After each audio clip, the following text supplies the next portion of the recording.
ये दो तीन डिफिनीशन है। बर्थ कंट्रोल, सबसे पहले आता है बर्थ कंट्रोल यानी कंट्रासेप्शन। कंट्रासेप्शन में अब जो बर्थ कंट्रोल होता है ये थोड़ा सा वाइड डिफिनीशन है, वाइडर डिफिनीशन है। इसमें रिजीम ऑफ वन और मोर एक्शंस, अब कई एक्शंस, कोई डिवाइस या कोई मेडिकेशन हम ले रहे हैं खास तौर से जानबूझकर, टू प्रिवेंट और reduce the livelihood of pregnancy और चाइल्ड बर्थ, यानी प्रेगनेंसी और चाइल्ड बर्थ को रोकने के लिए। अब कोई मेडिकेशन ले रहा है, कोई डिवाइस का यूज कर रहा है या कोई दूसरा एक्शन नेचुरल मेथड यूज कर रहा है, तो उसको हम कहते हैं बर्थ कंट्रोल। और ये एक ब्रॉडर टर्म है किसका, कंट्रासेप्शन का। और कंट्रासेप्शन जो होता है, अब ये स्पेसिफिक हो जाता है खासतौर से ऐसे मैकेनिज्म जो जानबूझ कर किए जाते हैं जिसकी वजह से जो फर्टिलाइजेशन हो रहा हो उसको रोकना है। यहाँ पे ठीक है, बर्थ स्पेसिंग तो इसके जरिए हो रही है, लेकिन यहाँ पे जो कंट्रासेप्शन एक्चुअली ये करता क्या है, ये फर्टिलाइजेशन का जो पूरा प्रोसेस है उसको रोकता है। और ये थोड़ा सा इसी को ब्रॉड करके बर्थ कंट्रोल की डिफिनेशन में लगा दिया। तो जो ये कंट्रासेप्शन है ना, बेसिकली ये पार्ट है किसका, फैमिली प्लानिंग का। बर्थ कंट्रोल फैमिली प्लानिंग का एक पार्ट है और इसी की दोनों डिफिनेशन है लगभग लगभग सेम है ना। फैमिली प्लानिंग क्या है, फैमिली प्लानिंग, अब यहीं से फैमिली प्लानिंग भी निकल के आती है।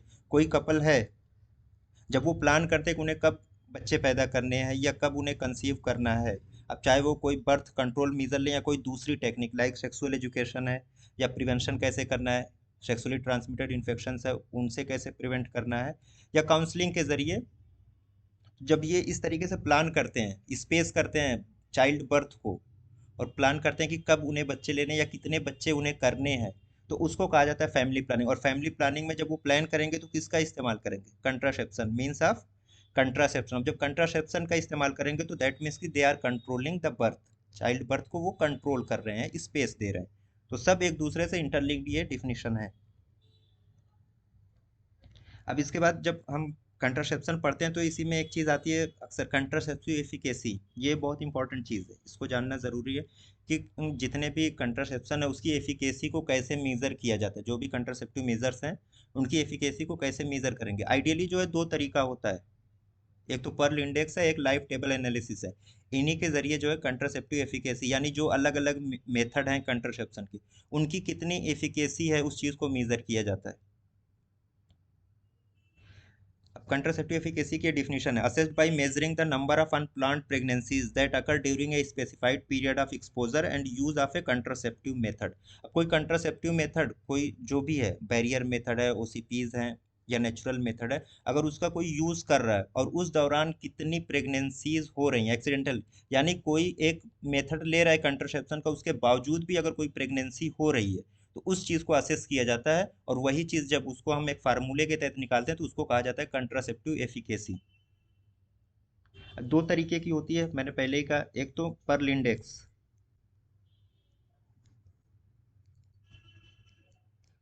एक होता है लाइफ टेबल एनालिसिस, है ना, लाइफ टेबल एनालिसिस। दोनों में थोड़ा सा डिफरेंस है। जो लाइफ टेबल एनालिसिस है ये मंथली यूज को डिस्क्राइब करता है, बताता है, और जो पर्ल इंडेक्स है ये ईयरली यूज, ईयरली यूज। इसका जो फार्मूला है, इसमें ईयर को लेते हैं, पर 100 ईयर वुमेन, इसका जो फार्मूला होता है। Pearl index is number of failures per 100 women years of exposure. ये एक चीज होगी पर्ल इंडेक्स की, ये डिफिनीशन है छोटी सी, कि नंबर ऑफ फेलियर्स यानी एक्सीडेंटल फेलियर को आप यहाँ से ले लीजिए एक्सीडेंटल प्रेगनेंसीज से, नंबर ऑफ एक्सीडेंटल प्रेगनेंसीज पर 100 वोमेन ईयर्स ऑफ एक्सपोजर, यानी कि कोई कपल है, वो कोई एक कंट्रासेप्टिव मेथड जो है वो यूज कर रहा है, उसके बावजूद भी कोई एक्सीडेंटल प्रेगनेंसी अगर यूज हो रही, यानी कितने साल तक उन्होंने यूज किया और उसमें कितनी एक्सीडेंटल प्रेगनेंसीज हुई, यही चीज जो बताता है वो, उसको हम पर्ल इंडेक्स कहते हैं। अब पर्ल इंडेक्स का फार्मूला क्या है,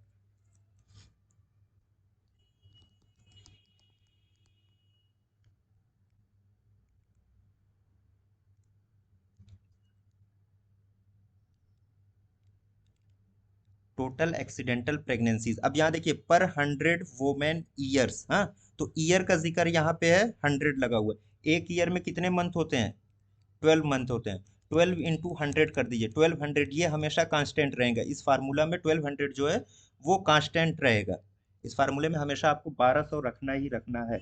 इसके बाद total number of patients observe, यहाँ पे पेशेंट मैं लिख रहा हूँ, इसको आप कपल्स भी लिख सकते हैं ना, नंबर ऑफ पेशेंट ऑब्जर्व। आपने ऑब्जर्व कर दिया। इसके बाद कितने मंथ उन्होंने वो प्रोटेक्टिव मेजर यूज किया था, कितने मंथ उन्होंने उस प्रोटेक्टिव मेजर को यूज किया था, यानी मंथ ऑफ यूज। अब यहाँ से मान लीजिए कि अब कोई कपल है, अराउंड 100 कपल को आप ले लीजिए कि 100 कपल्स थे, उनको ऑब्जर्व किया गया कितना, 2 ईयर्स तक, 2 ईयर्स तक, और ये पाया गया कि उनमें टोटल जो है 20 एक्सीडेंटल प्रेगनेंसीज हुई। कितनी प्रेगनेंसीज हुई, 20 एक्सीडेंटल प्रेगनेंसीज हो गई। तो अब पर इंडेक्स अगर यहाँ से हमें निकालना, टोटल एक्सीडेंटल प्रेगनेंसीज कितनी थी, 20 थी। 1200 जो है वो आपका कांस्टेंट रहेगा। टोटल पेशेंट कितने ऑब्जर्व हो रहे थे, 100 कपल्स को ऑब्जर्व किया जा रहा था 2 ईयर्स के लिए, 2 साल तक ऑब्जर्व किया गया। मंथ ऑफ यूज कितना है, 2 ईयर्स। 2 ईयर्स को मंथ में कन्वर्ट कर दीजिए, ये हो जाएगा 24 मंथ। अब आप इसको आसानी के साथ यहाँ से डिवाइड कर लीजिए। हाँ, तो टोटल आपको जो पर्ल इंडेक्स आएगा वो 100 वोमेन ईयर यूज।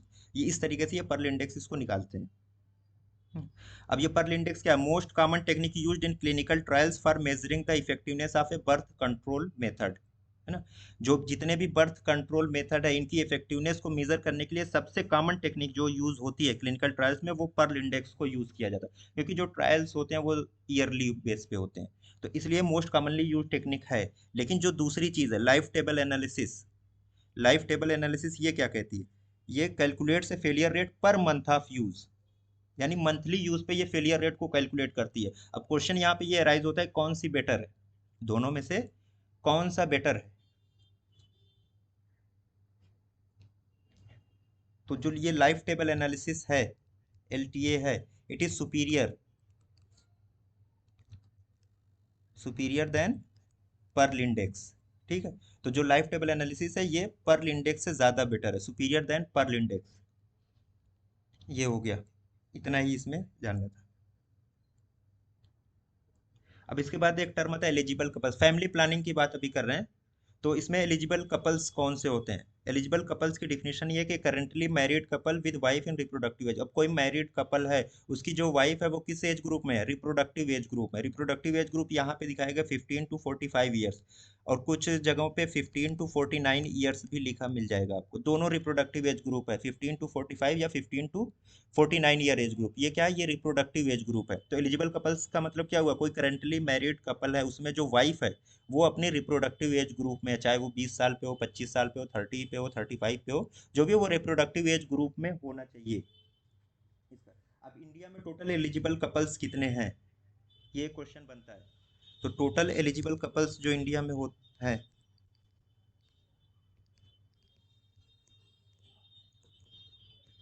वो अराउंड 150 टू 180 एलिजिबल कपल्स होते हैं पर थाउजेंड। कितना, पर थाउजेंड, यानी 1000 कपल्स में 150 से 180 जो कपल्स हैं वो कौन से कपल्स कहलाएंगे, एलिजिबल कपल्स। एलिजिबल कपल्स का मतलब ये होता है कि those couples who need family planning, जिनको फैमिली प्लानिंग मेथड की जरूरत पड़ती है उनको कहा जाता है एलिजिबल कपल्स। हाँ, अब जो ये एलिजिबल कपल्स हैं 150 से 180 होते हैं, इनको किस किस चीज की जरूरत है, फैमिली प्लानिंग मेथड की।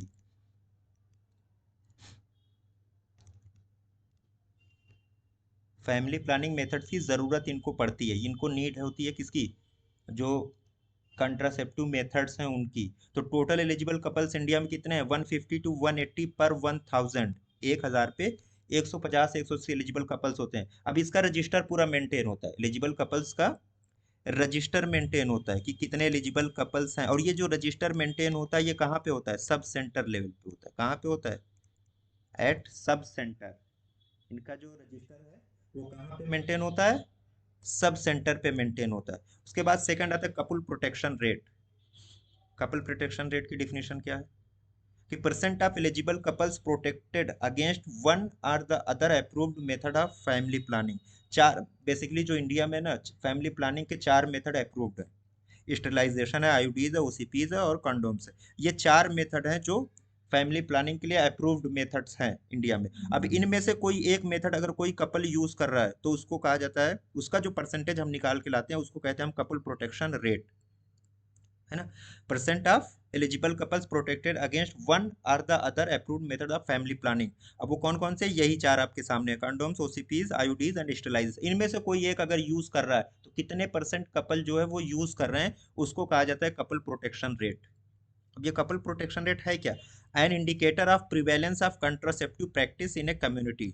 ना किसी कम्युनिटी में कंट्रासेप्टिव प्रैक्टिस कितनी हो रही है, ये उस चीज को बताता है। अब जाहिर सी बात, जब हम परसेंटेज निकाल लेंगे, मान लीजिए कोई कम्युनिटी है 1000 की या 5000 पर्सन वहाँ पे रह रहे हैं, वहाँ पे जो 10, 20, 100 एलिजिबल कपल्स हैं, उनमें से कितने कपल्स हैं जो आईयूडीज को यूज कर रहे हैं या स्टरलाइजेशन को यूज कर रहे हैं, तो उनका हम परसेंटेज निकालते हैं। अब जब परसेंटेज निकल गया तो ये पता चलता है कि इस कम्युनिटी में ये वाला कंट्रासेप्टिव मेजर इतने परसेंट जो कपल्स हैं वो यूज कर रहे हैं। तो दैट मीन्स कि प्रिवेलेंस बताता है। वो क्या चीज बताता है? प्रिवेलेंस। तो is an indicator of prevalence of contraceptive practice in a community. ये हो गया कपल प्रोटेक्शन रेट। इसके बाद आता है effective couple protection rate. Effective couple protection rate. अब इसकी डिफिनेशन इसी से एकदम मिलती जुलती है, इस सीपीआर से। बस फर्क क्या आता है? फर्क ये आता है ना कि जो इनका इफेक्टिविटी है, मान लीजिए आईयूडीज की कुछ अलग इफेक्टिविटी होगी, स्टेलाइजेशन की कुछ और इफेक्टिविटी होगी, ओसीपीज की जो इफेक्टिव होगी वो कुछ और इफेक्ट होगा, कंडोम्स का अलग इफेक्ट। कितने परसेंट ये इफेक्टिव होते हैं इन जनरल, ये कहने का मकसद है। तो अब इनकी जो इफेक्टिविटी है या कितने परसेंट ये इफेक्टिव है, इस चीज को देखते हुए तो जो ये कपल प्रोटेक्शन रेट है उसी को कहा जाता है इफेक्टिव कपल प्रोटेक्शन रेट। मान लीजिए कोई कपल है, वो आईयूडीज को उन्होंने चुना एज ए कंट्रासेप्टिव मेजर, उन्होंने आईयूडीज को चुना। आईयूडीज का जो इफेक्टिविटी है इंट्रायूट्राइन डिवाइस की, जो इफेक्टिविटी मानी जाती है वो कि ये 95% तक इफेक्टिव है प्रेगनेंसी को रोकने के लिए।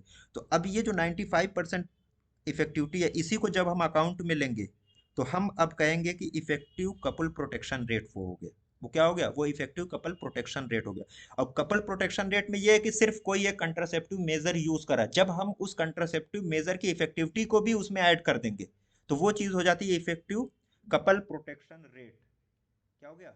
Effective couple protection rate. वैसे आइडियली देखा जाए ना तो सबसे ज्यादा जो इफिकेसी होती है वो ओसीपीज की होती है। ओसीपीज की जो एफिकेसी होती है वो लगभग लगभग 100% होती है, और सेम 100% एफिकेसी जो होती है वो स्टरलाइजेशन की भी होती है। किसकी होती है? स्टरलाइजेशन की भी 100% तक एफिकेसी होती है। ठीक है। अब सबसे कम एफिकेसी जो होती है वो कंडोम्स की होती है, अराउंड 50%। सिर्फ और सिर्फ 50% इनकी एफिकेसी होती है। जब आप इस एफिकेसी को इस कपल प्रोटेक्शन रेट में ऐड कर देंगे तो वो चीज हो जाती है इफेक्टिव कपल प्रोटेक्शन रेट। ठीक है। अब ये कपल प्रोटेक्शन रेट पे एक लाइन और देखना है कि कपल प्रोटेक्शन रेट कितना होना चाहिए। अक्सर ये जो फैमिली प्लानिंग होती है ना उसमें इस चीज को रखा जाता है। तो ये मान के चलते हैं कि जो नेट रिप्रोडक्शन रेट, ये है एनआरआर, नेट रिप्रोडक्शन रेट। ये कहा जाता है कि अगर NRR1 को अचीव करना है, NRR1 को अचीव करने का मकसद ये है कि टू चाइल्ड नार, सिर्फ दो बच्चे वाला, अगर ये फार्मूला अप्रूव करना है तो कितना होना चाहिए? NRR1, नेट रिप्रोडक्शन रेट जो है वो 1 होना चाहिए। और जब नेट रिप्रोडक्शन रेट 1 को अचीव करना है तो जो CPR है, couple protection rate, it should be more than 60%। कितना होना चाहिए? 60% से ज्यादा अगर कपल प्रोटेक्शन रेट है तब जाके हम नेट रिप्रोडक्शन रेट 1 को अचीव कर पाएंगे, यानी टू चाइल्ड नॉर्म को तभी अचीव किया जा सकता है। नेट रिप्रोडक्शन रेट क्या होता है? यानी कोई वोमेन है अपने रिप्रोडक्टिव एज ग्रुप में, जब वो अपने रिप्रोडक्टिव एज ग्रुप को कंप्लीट करेगी तो उसको कितनी डॉटर्स होंगी, ऑफ स्प्रिंग में उसे कितनी डॉटर्स होंगी, इस चीज को बताता है नेट रिप्रोडक्शन रेट। कोई फीमेल है जब वो अपनी पूरी रिप्रोडक्टिव लाइफ साइकिल को पूरी कर लेती है, यानी 45 ईयर्स एज को वो क्रॉस कर लेती है, मैरिड है, तो उसको जितने भी ऑफ स्प्रिंग हो रहे हैं उनमें से कितनी डॉटर्स होंगी, यानी कितने फीमेल ऑफ स्प्रिंग होंगी, इस चीज को जो दिखाता है वो नेट रिप्रोडक्शन रेट दिखाता है। और नेट रिप्रोडक्शन रेट जब इसका जो गोल है 1, इसको अब अचीव करने के लिए जो कपल प्रोटेक्शन रेट है उसको होना चाहिए कितना? मोर देन 60% का कपल प्रोटेक्शन रेट होना चाहिए टू अचीव NRR1।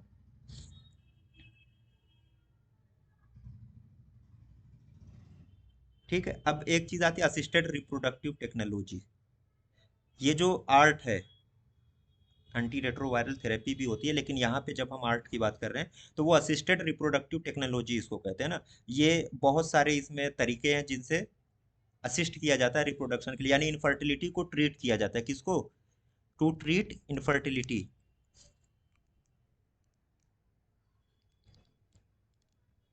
इनफर्टिलिटी को ट्रीट करने के लिए अलग अलग मेथड जो है अप्रूव्ड हैं, जो यूज किए जाते हैं। तो उसको कहा जाता है असिस्टेड रिप्रोडक्टिव टेक्नोलॉजी। अब इसमें बहुत सारे हैं, आप उन नाम पढ़ लीजिए। आर्टिफिशियल इंसेमिनेशन, क्लोनिंग ना, क्रायो प्रिजर्वेशन ऑफ स्पर्म यूसाइड, जो जिसको कहते हैं ना कि एग्स को फ्रीज करवा दिया, है ना। हार्मोनल ट्रीटमेंट है, इन विट्रो फर्टिलाइजेशन, आईवीएफ जिसको टेस्ट ट्यूब बेबी हम कहते हैं, इंट्रास साइटोप्लाज्मिक स्पर्म इंजेक्शन ना, pre implantation genetic diagnosis, embryo transfer, surrogacy, surrogacy यानी कोई दूसरी मदर होती है, testicular sperm extraction, gamete intrafallopian transfer and zygote intrafallopian transfer. ये जो है ये क्या है? असिस्टेड रिप्रोडक्टिव टेक्नोलॉजी है। किसके लिए ये यूज करते हैं? इनफर्टिलिटी को ट्रीट करने के लिए। अब कोई मान लीजिए कोई ऐसी इनफर्टिलिटी है जिसमें जो है नेचुरल कंडीशन में वो फीमेल जो है वो कंसीव नहीं कर सकती, तो अब उनके में अलग अलग तरीके से, अब मान लीजिए जो फीमेल है उसको कोई यूट्राइन एबनॉर्मलिटी है, तो ऐसी कंडीशन उसके नॉर्मल मेंस्ट्रुअल साइकिल हो रही है ना, एग्स बन रहे हैं, ओवम बन रहे हैं, लेकिन कुछ ऐसी एबनॉर्मलिटी यूट्रस में है कि इम्प्लांटेशन नहीं हो रहा, तो ऐसी कंडीशन में अक्सर सरोगेसी का लोग यूज करते हैं। किसका करते हैं? सरोगेसी का यूज। अब मान लीजिए किसी को सर्वाइकल फैक्टर कोई ऐसा है जिसमें एंटीबॉडीज बन जाती हैं, है ना, तो वो क्या करती है? वो स्पर्म को किल करने लगती है। जब स्पर्म को किल करने लगती हैं तो ऐसी कंडीशन में फिर आईवीएफ जो है एक बेहतर ट्रीटमेंट हो जाता है, इन विट्रो फर्टिलाइजेशन यानी टेस्ट ट्यूब बेबी जिसको हम कहते हैं। ओवम को और स्पर्म को लेबोरेटरी में टेस्ट ट्यूब में उसको फर्टिलाइज कराया जाता है, उसके बाद उसको फिर इम्प्लांट करवा दिया जाता है डायरेक्ट यूट्रस में, तो उसको कहा जाता है इन विट्रो फर्टिलाइजेशन। इसी तरीके से अलग अलग ट्रीटमेंट इसमें होते हैं। बेसिक इनका जो कोर मकसद है, एम है, वो क्या है? टू ट्रीट इनफर्टिलिटी, इनफर्टिलिटी को ट्रीट करना।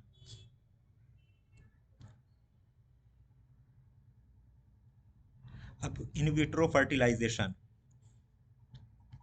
अब इसके बारे में तो अक्सर लोग जानते होंगे कि इसमें क्या होता है, एक सेल्स जो होती हैं उनको फर्टिलाइज किया जाता है स्पर्म से, कहाँ? Outside the women's womb, in vitro, यानी जिसको हम अपने टर्म में हम कहते हैं टेस्ट ट्यूब।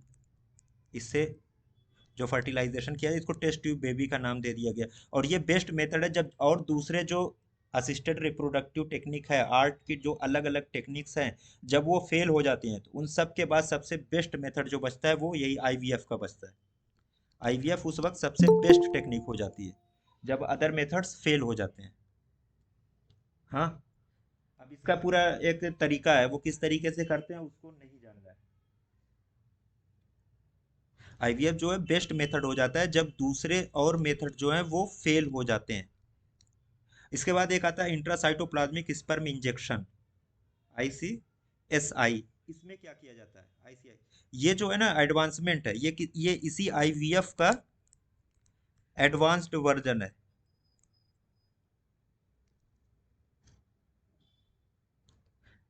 इसमें जो स्पर्म है डायरेक्टली इंजेक्ट किया जाता है कहाँ पे? एग पे। ओवम रिलीज हो रहा है, वहीं पे उसको इंजेक्ट कर दिया जाता है, यानी बाईपास करा के डायरेक्ट उसको फैलोपियन ट्यूब में ओवम से डायरेक्टली इंजेक्ट करा दिया जाता है। तो इसको कहा गया इंट्रासाइटोप्लाज्मिक स्पर्म इंजेक्शन। आईवीएफ का एडवांसमेंट ही है। दो टर्म और इससे यूज होते हैं, जिफ्ट जिसको हम कहते हैं जाइगोट इंट्राफैलोपियन ट्रांसफर। अब इसमें क्या किया जाता है कि ओवरीज से डायरेक्ट जो है ओवम को रिमूव कर लिया जाता है, यानी एग्स को ओवरीज से रिमूव करा लिया गया, उसके बाद उसको फर्टिलाइज कराया जाता है, टेस्ट ट्यूब में ही फर्टिलाइज करा दिया, और फिर उसको प्लेस किया जाता है कहाँ पे? फैलोपियन ट्यूब में। फैलोपियन ट्यूब में इसको प्लेस कर दिया जाता है, यूट्रस बजाय यूट्रस में रखने के, रादर देन यूट्रस, यूट्रस में रखने के बजाय उसको कहाँ पे प्लेस किया जाता है? फैलोपियन ट्यूब में। तो इसको कहा जाता है जाइगोट इंट्राफैलोपियन ट्रांसफर। नाम में ही है कि इंट्राफैलोपियन, फैलोपियन के अंदर उसको हम फिर से ट्रांसफर करते हैं। सेकेंड जो है गैमेट इंट्राफैलोपियन ट्रांसफर, गैमेट को ट्रांसफर किया जाता है। अब ये किस तरीके से करते हैं? एक्स को यहाँ पे भी रिमूव किया जाता है and placed in one of the fallopian tubes along with man's sperm. अब यहाँ पे सब चीज बाईपास कर दी गई, हर एक चीज क्या है? बाईपास कर दी गई। मैन से स्पर्म ले लिया गया, उसको डायरेक्टली कहाँ पे रखा गया? फैलोपियन ट्यूब में, और वहीं पे एक्स को भी लाके छोड़ दिया गया, रख दिया गया। तो अब यहाँ पे जो फर्टिलाइजेशन होगा ये नेचुरल कंडीशन में फर्टिलाइजेशन हो रहा है। फर्टिलाइजेशन जो हो रहा है वो नेचुरल कंडीशन में हो रहा है इन साइड द वोमेन्स बॉडी, यानी कहीं पे टेस्ट ट्यूब का कोई हेल्प नहीं ली गई, डायरेक्टली वो नेचुरल कंडीशन में इसको जो है ट्रांसफर कर दिया गया, वहां पे इसका फर्टिलाइजेशन हो रहा है फैलोपियन ट्यूब में। तो बेसिकली अगर इसको हम कहें, जो गैमेट है, इंट्राफैलोपियन ट्रांसफर या गिफ्ट जिसको हम कहते हैं, ये जो चीज होती है ये इन वीवो फर्टिलाइजेशन में आता है। किसमें आता है? इन वीवो फर्टिलाइजेशन में आता है। इन वीवो फर्टिलाइजेशन की एक टेक्निक है। Therefore this variation is actually an in vivo fertilization. इसमें क्या किया, टेस्ट ट्यूब का कोई हेल्प नहीं है, बस क्या किया गया, ओवरीज से ओवम को ले लिया गया और जो मैन का स्पर्म था उसको रिट्रीव कर लिया गया, दोनों को प्लेस कर दिया गया कहाँ पे, फाइलोपियन ट्यूब में। नेचुरल कंडीशन में अब वहां पे फर्टिलाइजेशन हो रहा है, उसके बाद फिर जो प्रोग्रेस होती है इम्प्लांटेशन की वो होगी यूट्रस में। तो बेसिकली ये क्या हो गया, ये एक इन वीवो फर्टिलाइजेशन हो गया। ठीक है, किसी ने हैंड रेस किया, अगर कोई क्वेश्चन हो तो आप पूछ लीजिए, यहाँ से कुछ पता नहीं चलता।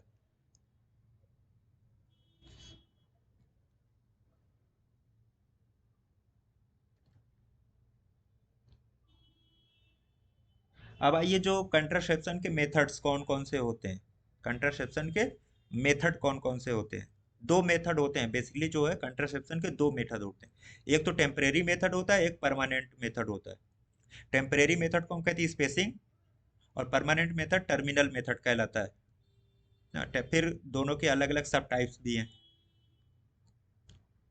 है ना। एक टेम्परेरी मेथड हो गया, एक परमानेंट मेथड हो गया। अब इसकी फर्दर जो है सब क्लासिफिकेशन की गई। अब जो टेम्परेरी मेथड्स हैं इसमें कई तरीके के, आप देखिए, नेचुरल कंट्रासेप्शन है, बैरियर मेथड है, ओसीपीज है, इंजेक्टिबल्स है, इम्प्लांट्स हैं, और डिवाइसेज हैं। डिवाइसेज में आईयूडीज जो होती हैं। हाँ, तो ये सारे जो मेथड्स हैं, natural contraception, barrier, OCPs, injectables, implants and devices, ये जो है ये टेम्परेरी मेथड है। परमानेंट मेथड फर्दर क्लासिफाई हो जाता है दो तरीके से, फीमेल और मेल के लिए अलग अलग क्लासिफिकेशन की गई। ये टर्मिनल मेथड है, हाँ ना, मतलब नॉन रिवर्सिबल या इरिवर्सिबल मेथड जिसको हम कहते हैं। तो मेल्स और फीमेल्स के लिए अलग अलग हो जाता है। फीमेल के लिए कौन सा मेथड होता है? ट्यूबेक्टमी। ट्यूबेक्टमी। ठीक, ये हो गया ट्यूबेक्टमी। और मेल के लिए वेजेक्टमी। वैसे ठीक है, ये जो तुम, ये पूरा इसकी क्लासिफिकेशन है कंट्रासेप्शन की। थोड़ा सा 1 मिनट के लिए आप लोग रुकिएगा।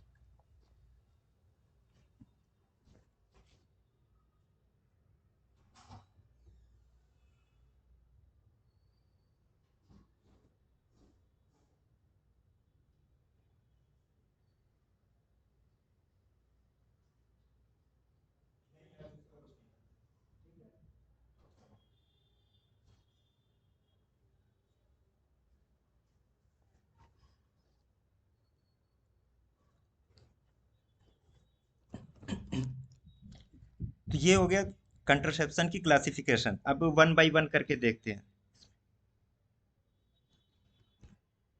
तो पहला जो है हमारा नेचुरल फैमिली प्लानिंग मेथड, है ना। नेचुरल कंट्रासेप्टिव कह लीजिए, या नेचुरल फैमिली प्लानिंग मेथड भी इसी को कहते हैं। अब नेचुरल फैमिली प्लानिंग मेथड में बहुत सारी टाइप्स हैं। अब इसकी जो एक सबसे खास बात है नेचुरल फैमिली प्लानिंग मेथड की, कि इसमें ना तो कोई ड्रग का यूज हो रहा है, ना तो कोई डिवाइस का यूज हो रहा है। ना तो कोई ड्रग का यूज हम कर रहे हैं, ना ही कोई डिवाइस यानी आईयूडीज वगैरह कुछ नहीं यूज हो रही हैं, या आप डायफ्राम कह लीजिए, कोई भी ऐसा मेथड जो फिजिकली आप यूज कर सकते हैं वो नहीं यूज हो रहा है इसमें। कोई ड्रग नहीं यूज हो रही है, कोई डिवाइस नहीं यूज हो रही। नेचुरल फैमिली प्लानिंग मेथड, तो अगर इसकी कोई डिफिनेशन पूछे तो natural family planning method is a family planning without using any drugs or contraceptive. अब इसकी भी कई सारी सब टाइप्स हैं। अब इसमें देखिए, ये पांच जो है थोड़ा मेजर टाइप की क्लासिफिकेशन है ना।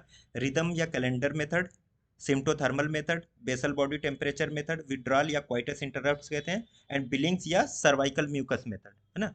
ये जो है ये मेजर टाइप है, और इसके अलावा भी लैक्टेशनल अमिनोरिया है, वो भी एक टाइप इसमें हो जाता है। तो ये सब क्या है, ये नेचुरल फैमिली प्लानिंग में, इसमें ना तो कोई ड्रग यूज हो रही, ना ही कोई डिवाइस यूज हो रही है।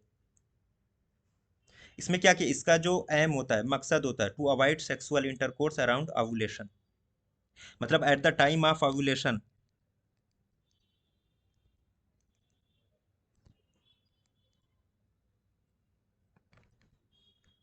सेक्सुअल इंटरकोर्स को अवॉइड किया जाता है इसमें,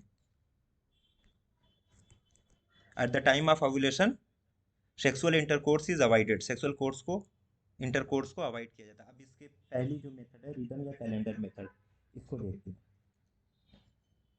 अब ये जो रिदम या कैलेंडर मेथड है, रिदम या कैलेंडर मेथड है, ये जो मेथड है ये एक थ्योरी आई थी, ओजाइनो-नास थ्योरी। कौन सी थ्योरी थी, इसको याद रखिए।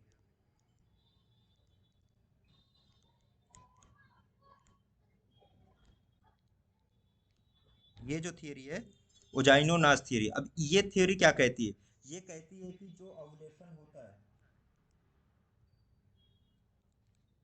ओव्यूलेशन जो होता है कब होता है, 14th डे, प्लस माइनस यहाँ पे 2 डे का और रख लीजिए, 2 दिन और दे दीजिए, है ना।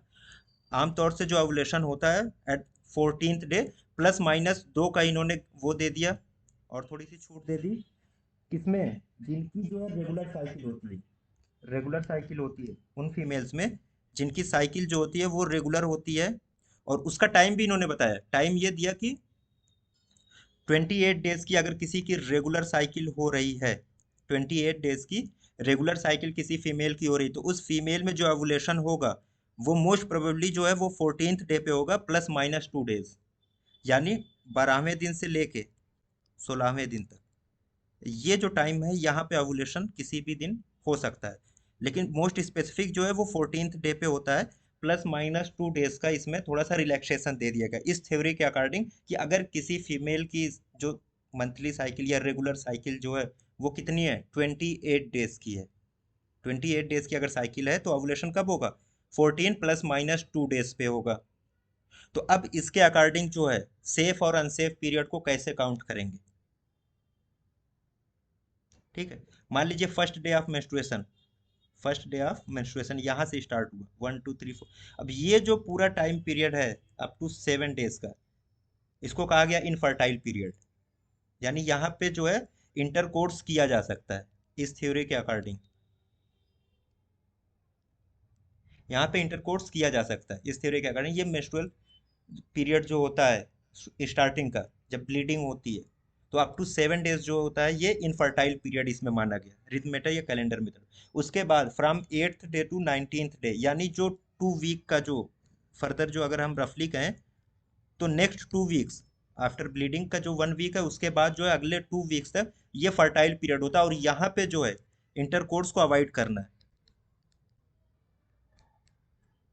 इंटरकोर्स को अवॉइड करना होता है। तो रफली अगर हम बात करें तो अराउंड 14 to 15 डेज जो है वो सेक्सुअल इंटरकोर्स को अवॉइड किया जाता है। ये इसका एक ड्रॉबैक भी है, इसका ये एक ड्रॉबैक भी है कि हाफ एंड मंथ तक जो है एब्सेंटीज्म रखनी है, सेक्सुअल एब्सेंटीज्म जो है करीब करीब हाफ मंथ के लिए, यानी आधे महीने के लिए एब्सेंटीज्म रखनी है। तो सेक्सुअल इंटरकोर्स करना कब है, स्टार्टिंग के 1 वीक और लास्ट का 1 वीक, लास्ट का 1 वीक, ये जो पूरा पीरियड है ये इनफर्टाइल है, और स्टार्टिंग का फर्स्ट वीक जो है, तो 14 डेज जो है वो फर्टाइल होते हैं, 14 डेज इनफर्टाइल होते हैं इन जनरल, अगर 28 डेज की साइकिल है।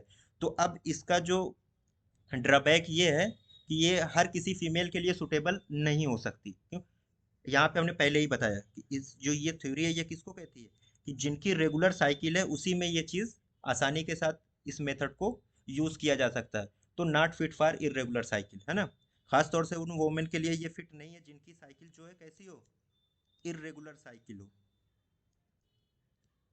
इरेगुलर साइकिल है अगर, तो वहां पे ये जो थ्योरी है, ये जो मेथड है वो फेल हो जाता है, फिट नहीं बैठता है। दूसरा जो इसका ड्रॉबैक ये है कि आपको सेक्सुअल एब्सेंटीज,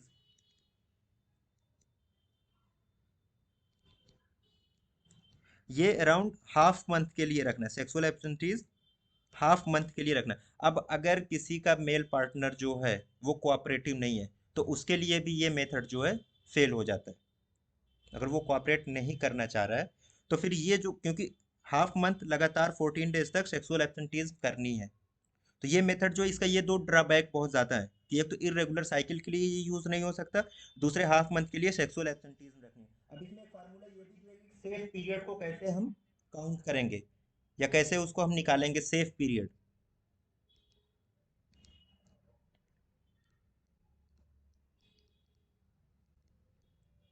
सेफ पीरियड को कैसे काउंट किया जाता है। तो इसका जो फार्मूला दिया गया, शॉर्टेस्ट साइकिल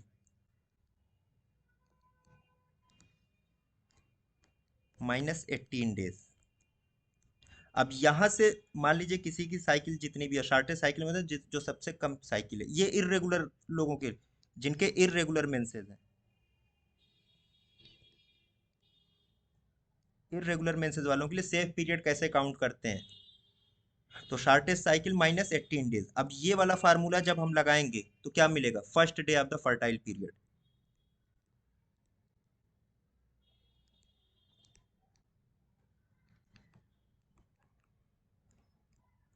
ये वाला फार्मूला हमने लगाया, शॉर्टेस्ट साइकिल -18 डेज, तो क्या मिला? First day of fertile period. अब दूसरी चीज, दूसरा फार्मूला यहां से ले लीजिए, longest cycle -11 days. Longest cycle से हमको क्या माइनस करना है? 11 माइनस करना है, तो यहां से क्या मिलता है? Last day of the fertile period.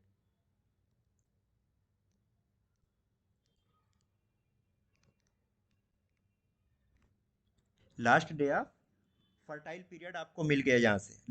अब जो ये फार्मूले सेफ पीरियड निकालने के लिए ये फार्मूले जो है यूज किए जाते हैं फॉर दोज वुमेन जिनकी जो है मेंस्ट्रुअल साइकिल जो है वो इररेगुलर होती है। अब एडवांटेज ये है कि इसमें साइड इफेक्ट इसके बहुत कम है और कास्ट भी कुछ नहीं है, कोई कास्ट नहीं है इसमें। लेकिन ड्रॉबैक क्या है? इसका सबसे बड़ा ड्रॉबैक यही है कि अगर मान लीजिए इररेगुलर साइकिल है, पहले भी मैंने बताया, तो आप उसमें सेफ पीरियड को प्रिडिक्ट करना काफ़ी मुश्किल हो जाता है। अगर इररेगुलर साइकिल किसी की है, कंटिन्यूअसली इररेगुलर हो रही है, तो वहाँ पे सेफ पीरियड को काउंट करना थोड़ा सा मुश्किल हो जाता है। दूसरे जो एजुकेटेड पर्सन है या जो रिस्पॉन्सिबल कपल्स हैं, वही इसको यूज कर सकते हैं। मैंने कहा ना, अगर कोई मेल पार्टनर है वो नॉन कोऑपरेटिव है, वो कोऑपरेट नहीं करना चाहे, तो फिर ये मेथड जो है वो फेल हो जाएगा। इसके अलावा एब्सेंटीज़म कितनी रखनी है? हाफ एन मंथ, है ना? हाफ मंथ यानी 2 वीक्स के लिए कंटिन्यूअस जो है सेक्सुअल एब्सेंटीज़म रखनी है, जिसको कहा जाता है प्रोग्राम्ड सेक्स। तो इसमें क्या करना पड़ता है? Programmed sex. और वो प्रोग्राम्ड सेक्स कब करना है? Initial first week and last week, उसको कहा गया प्रोग्राम्ड सेक्स। अब इसका फेलियर रेट जो है बहुत हाई होता है।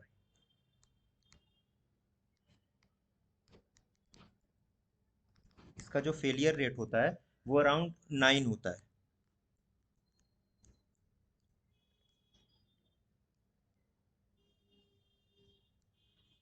पर 100 वोमेन ईयर।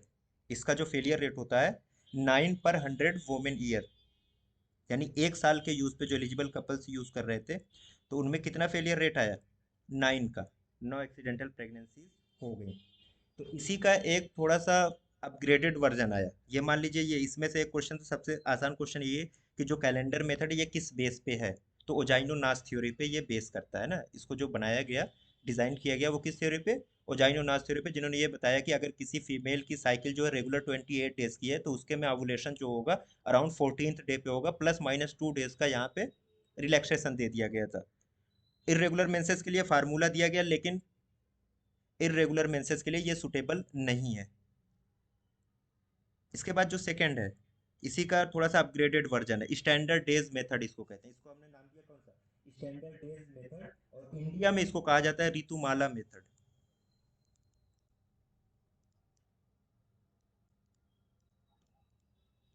कौन सा मेथड? ऋतुमाला मेथड।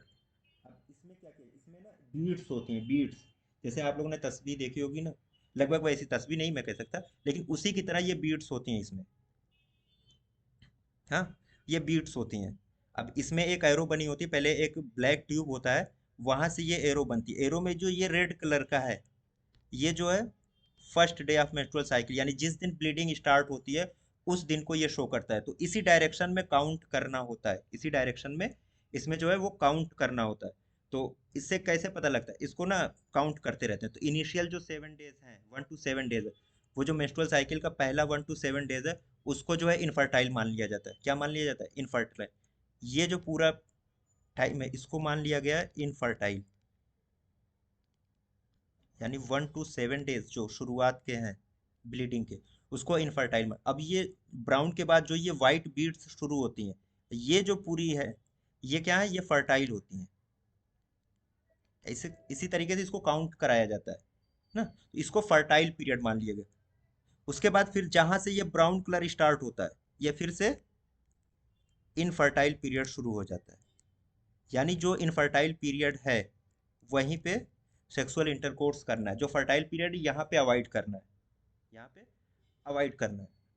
अब इसके लिए एक जो ये इसमें भी ड्रॉबैक्स हैं, हर चीज़ के ड्रॉबैक होते हैं, हर चीज़ के प्रोस एंड कॉन्स होते हैं, ठीक है। तो इसका जो सबसे बड़ा ड्रॉबैक ये है कि हर कोई वोमेन इसको यूज़ नहीं कर सकती। तो किन के लिए है ये ऋतुमाला मेथड या स्टैंडर्डाइज मेथड फिर है किन के लिए?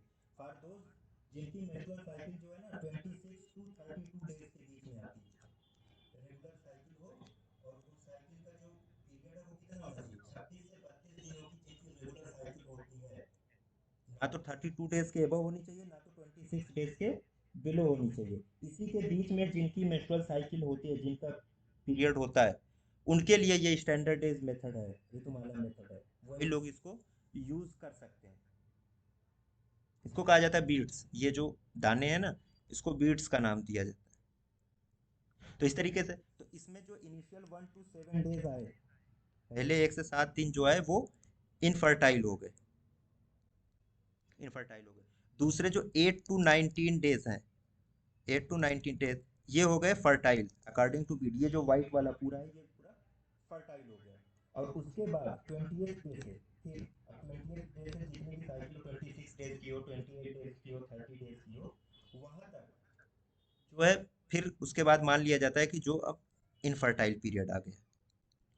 तो यानी सेक्सुअल इंटरकोर्स कब करना है? इनिशियल 1 to 7 डेज में, और फ्रॉम 28 डे 20 दिन के बाद से। तो यहाँ पे सेक्सुअल इंटरकोर्स करना, और ये जो बीच का फर्टाइल पीरियड है फ्रॉम 8 to 19 डे, यहाँ पे एब्सेंटीज,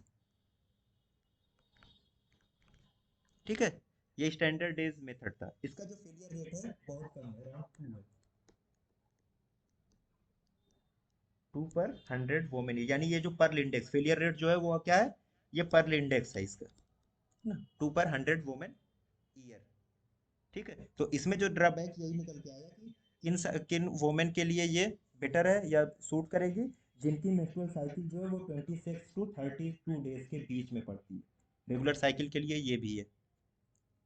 थर्ड जो आता है वो सर्वाइकल म्यूकस मेथड। यहाँ पे एक लाइन ये है कि more effective than rhythm method. तो अब पहला जो था कैलेंडर मेथड था, कैलेंडर मेथड से ज़्यादा इफेक्टिव कौन है? स्टैंडर्ड डेज मेथड, है ना। स्टैंडर्ड डेज मेथड जो है more effective than calendar method. दो चीज़ होगी। अभी एक सबसे इफेक्टिव इसमें भी आएगा। तो सर्वाइकल म्यूकस मेथड जो है इसको बिलिंग्स मेथड कहते हैं, इसको जो है बिलिंग्स मेथड कहते हैं। अब ये जो पूरी थ्योरी है, ये जो पूरा कंसेप्ट है सर्वाइकल म्यूकस मेथड का, ये किस पे डिपेंड करता है? Based on changes in the characteristic of cervical mucus.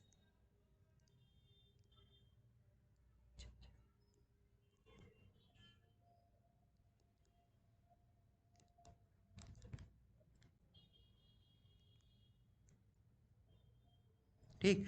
जो सर्वाइकल म्यूकस है उसके में जो कैरेक्टरिस्टिक चेंजेस आते हैं under the influence of oestrogen and progesterone, तो उसी की थ्योरी पे ये बेस है पूरा सर्वाइकल म्यूकस मेथड।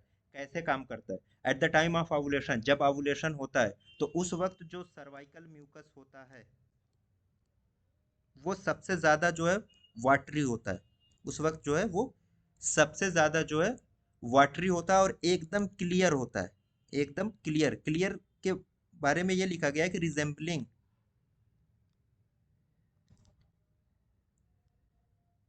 एक वाइट, जो कच्चे अंडे की वाइट होती है, सफेद सफेदी होती है, उससे ये रिजेंबल करता है, मिलता जुलता रहता है सर्वाइकल म्यूकस। कब? Eight the time of ovulation, ovulation के वक्त जो है सर्वाइकल म्यूकस, इसकी क्वांटिटी भी सबसे ज्यादा होती है, वाटरी होता है, एकदम क्लियर होता है, स्मूथ, और इसकी जो स्ट्रेचेबिलिटी होती है वो भी सबसे ज्यादा होती है under the influence of estrogen. Estrogen के इन्फ्लुएंस में ये सारी चीजें, ये कैरेक्टरिस्टिक फीचर जो है सर्वाइकल म्यूकस के मिल रहे। स्ट्रेचेबिलिटी बहुत ज्यादा है, स्मूथ है, क्लियर एंड वाटरी। जो क्लियर एंड वाटरी है तो इसको कहा गया कि ये जो रा एक वाइट होता है उससे ये रिजेंबल करता है। अब उसके बाद चलिए ओवुलेशन हो गया, इसके बाद अब कौन सा हार्मोन प्रिडोमिनेट करेगा? प्रोजेस्टेरॉन, ठीक है। अब ओवुलेशन के बाद प्रोजेस्टेरॉन, अब जैसे ही प्रोजेस्टेरॉन का डोमिनेंस होगा, प्रोजेस्टेरॉन जब डोमिनेट करना शुरू करता है तो ये जो सर्वाइकल म्यूकस होता है इसकी कंसिस्टेंसी जो है वो थिक हो जाती है। कैसी हो जाती है? थिक हो जाती है। इसकी कंसिस्टेंसी वो थिक हो जाती है और इसकी क्वांटिटी जो है वो भी कम हो जाती है। और जब हम इसको स्ट्रेच करने की कोशिश करते हैं तो ये बहुत इजीली जो है वो ब्रेक हो जाता है, बहुत आसानी के साथ वो ब्रेक हो जाता है। तो इस थिकनेस को, इसकी कंसिस्टेंसी कम हो गई, सॉरी कंसिस्टेंसी थिक हो गई, इसकी क्वांटिटी कम हो गई और आसानी के साथ ये ब्रेक कर गया। तो इसको जो नाम दिया गया वो टैग है ना, उसको जो नाम दिया गया टैग का। और जब इस्ट्रोजन था, इस्ट्रोजन के वक्त सर्वाइकल म्यूकस कैसा था? Watery, clear, smooth and stretchability इसकी बहुत बहुत आसानी के साथ, जब दो फिंगर पे लेके उसको स्ट्रेच करते थे तो वो बहुत ज़्यादा स्ट्रेच हो जाता था ना। इस तरीके से इसकी स्ट्रेचेबिलिटी जो है वो बहुत ज़्यादा होती थी जब दो फिंगर से उसको देखा जाता था। तो इसको कहा जाता है स्पिन बारकीट। इसको जो नाम दिया गया स्पिन बारकीट। और यही जो पूरा फेनोमेना है वो सर्वाइकल म्यूकस मेथड में वर्क करता है। तो अब वर्क कर रहा है तो इसके लिए ज़रूरत क्या है? के लिए ज़रूरी क्या हो जाता है सर्वाइकल म्यूकस में? तो ये कहा जाता है कि जैसे ही इसकी जो कंसिस्टेंसी जो है वो एकदम वाटरी और क्लियर होना शुरू हो जाती है सर्वाइकल म्यूकस की, अराउंड 10th डे पे सर्वाइकल म्यूकस जो है वो बनना शुरू हो जाता है। प्रोजेस्टेरॉन एलएच सर्ज कब होता है?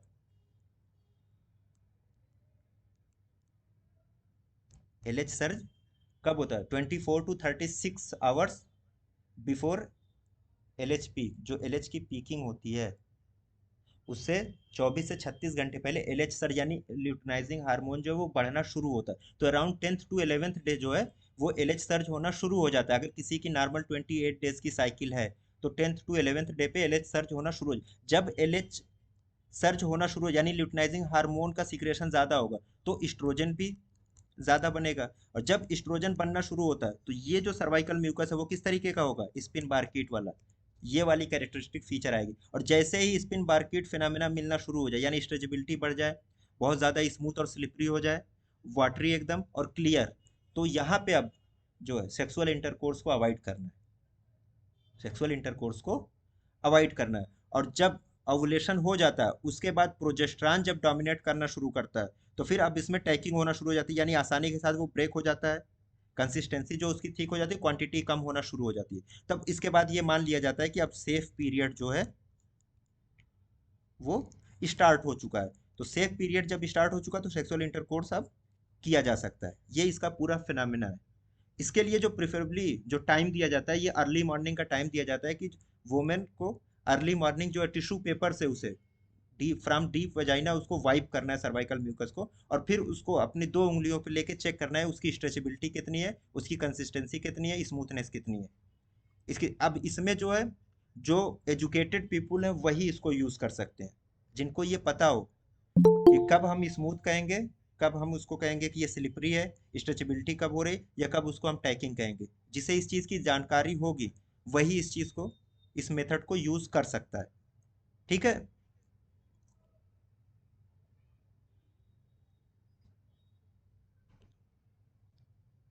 है ना। अब मान लीजिए ये जो मेंस्ट्रुएशन हो रहा है, मेंस्ट्रुअल साइकिल है, स्टार्ट हो गई है। तो अब ये जो मेंस्ट्रुअल साइकिल है और उसके बाद कुछ दिनों तक इसको हम कहते हैं ड्राई डेज। ये जो है ये ड्राई डेज है यानी ये सेफ डेज हैं। जो ड्राई डेज होते हैं वो सेफ डेज होते हैं, इनको कहा जाता है इनफर्टाइल पीरियड। अब उसके बाद जैसे ही म्यूकस सिम्टम डेवलप होना शुरू हो जाते हैं, अब म्यूकस सिम्टम देखिए अलग अलग साइकिल में अलग अलग दिनों पे आएंगे। जैसे जैसे एलएच सर्ज जिस दिन होगा उसी दिन से जो है म्यूकस सिम्टम डेवलप होना शुरू हो जाते हैं। यानी स्पिन बारकीट फिनोमेना वहीं से शुरू होता है जिस दिन से एलएच सर्ज होना शुरू होता है। मैक्सिमम पीक पे कब पहुंचता है? जिस दिन जो है एलएच की पीकिंग होती है उसी दिन सबसे ज्यादा जो वाटरी और सबसे थिन कंसिस्टेंसी का जो है सर्वाइकल म्यूकस होता है जिस दिन ओवुलेशन होता है यानी जिस दिन एलएच की पीकिंग। क्योंकि एलएच पीक जब होता है, एलएच पीक होता है तो उसके बाद कहीं अराउंड 12 to 14 आवर्स या समथिंग है, उसके बाद कहीं जाके ओवुलेशन होता है। अगर वो सस्टेन कर रहा है वहां पे, एलएच पीक होने के बाद उसको सस्टेन करना है 10 से 12 घंटे, 14 घंटे, उसके बाद कहीं जाके ओवुलेशन होगा। तो ओवुलेशन के दिन सबसे ज्यादा थिन और स्मूथ जो है सर्वाइकल म्यूकस होगा।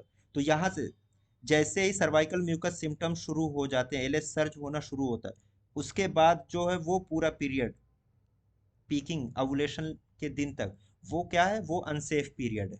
वो कौन सा पीरियड, उसको वेट डेज कहते हैं या अनसेफ पीरियड कहते हैं, यानी फर्टाइल फेज है। ये जो फेज है ये पूरा फर्टाइल फेज है। इसके बाद मान लीजिए साइकिल में थोड़ा सा डिफरेंस 28 डेज के या 38 डेज, तो 2-4 दिन तक, 4th-5th डेज तक यहाँ पे अवॉइड करते हैं, उसको अवॉइड कर लेते हैं 4th to 5th days. Basically चौथे दिन के बाद से अगर इंटरकोर्स किया जाए अप टू 14 ये जो फिक्स पीरियड है, तो यहाँ पे जो है ये इनफर्टाइल पीरियड है, ये सेफ डेज में गिने जाएंगे, सेफ पीरियड में ये गिना जाएगा। उसके बाद फिर से नई साइकिल स्टार्ट हो जाएगी। तो बेसिकली जो पूरा कंसेप्ट है वो एस्ट्रोजन और प्रोजेस्टेरॉन के ऊपर इसमें डिपेंड करता है, इसलिए इसको कहा जाता है सर्वाइकल म्यूकस मेथड या बिलिंग्स मेथड।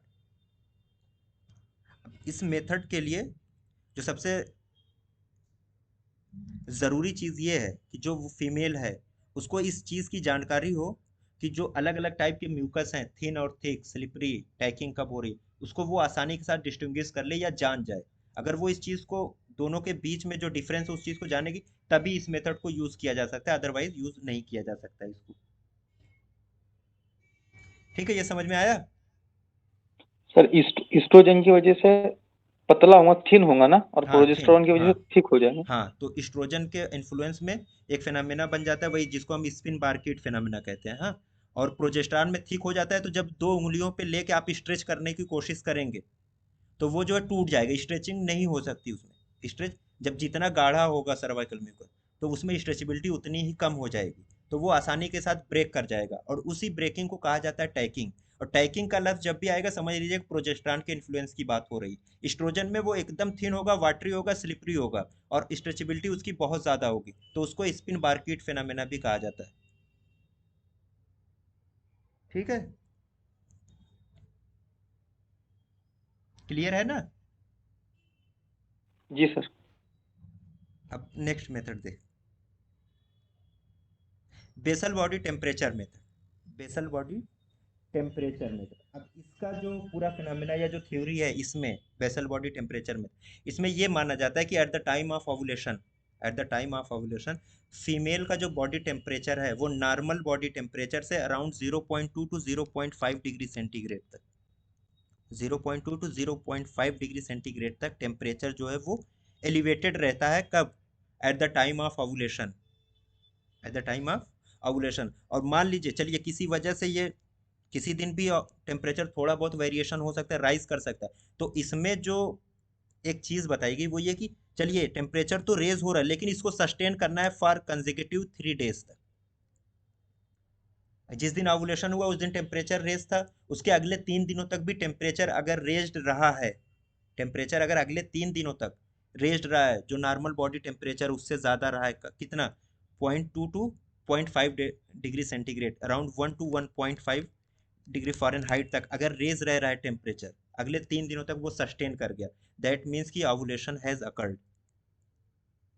यानी कि ओवुलेशन जो है वो हो चुका है, ओवुलेशन हो चुका है। 3 दिनों तक देख लिया आपने टेम्परेचर राइज, चौथे दिन जब टेम्परेचर ड्रॉप कर रहा है, तो अब ये जो चौथा दिन है, अब ये जो चौथा दिन है, इस चौथे दिन से आप मान के चलिए कि अब ये जो है ये सेफ डे स्टार्ट हो रहा है, सेफ डे, सेफेस्ट डे जो है 4th डे के बाद से हम कहते हैं कि जो सेफ डेज हैं या ड्राई डेज हैं वो शुरू हो रहा है। और ये कब तक रहेगा?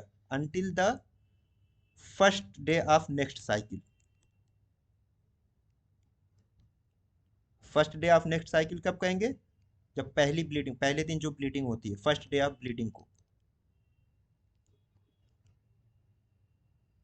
ठीक, तो इसमें जो basal body temperature method totally इसी पर डिपेंड करता है। जो थ्योरी है वो ये कहती है कि eight the time of ovulation जो है फीमेल का बॉडी टेम्परेचर जो है वो 0.2 to 0.5 डिग्री सेंटीग्रेड तक इंक्रीज करता है, बढ़ता है, और अगर ये अगले 3 दिनों तक सस्टेन कर रहा है, यानी उसी टेम्परेचर रेस जो है वो उतना ही रेस्ड रह रहा है अगले 3 दिनों तक, तब हम मानते हैं कि ओवुलेशन जो है वो हो चुका है। तो उसके बाद सेफ पीरियड कहाँ से शुरू होता है? 4th day of ovulation, 4th day से, चौथे दिन से सेफ पीरियड शुरू होता है। और कब तक चलता है ये dry days?